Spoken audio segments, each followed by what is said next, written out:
അപ്പോൾ ഈ ഡെമോക്രസി എന്ന് പറയുന്നത് ഒരിക്കലും ഇലക്ഷൻ അല്ല എന്നും, ഡെമോക്രസി എന്ന് പറയുന്നത് കൃത്യമായി തന്നെ, ഇപ്പം നമ്മുടെ ഒരു ചെറിയ ഉദാഹരണം പറയാം.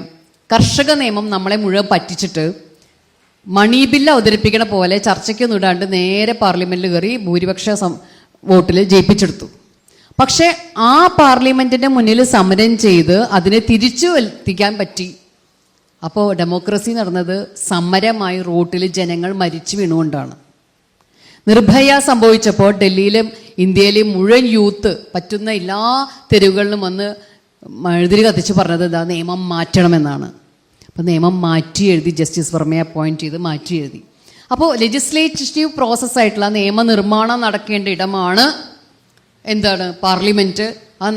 അത് നടപ്പിലാക്കേണ്ട ആൾക്കാരാണ് എക്സിക്യൂട്ടീവ്, അത് വ്യാഖ്യാനിക്കുന്ന ആൾക്കാരാണ് ജുഡീഷ്യറി, ഇത് മുഴുവൻ നമ്മളിലേക്ക് എത്തിക്കുന്ന മാധ്യമങ്ങൾ എന്നൊക്കെ പറയുമ്പോൾ അതിൻ്റെ അപ്പുറത്ത് അതിലെ സാധാരണ മനുഷ്യൻ്റെ സമരങ്ങൾ പോലും നിയമനിർമ്മാണ പ്രോസസ്സിലേക്ക് എത്തിക്കാൻ പറ്റുന്നു എന്ന വലിയ ഒരു ജീവിതമാണ് നമ്മളവിടെ കണ്ടത്.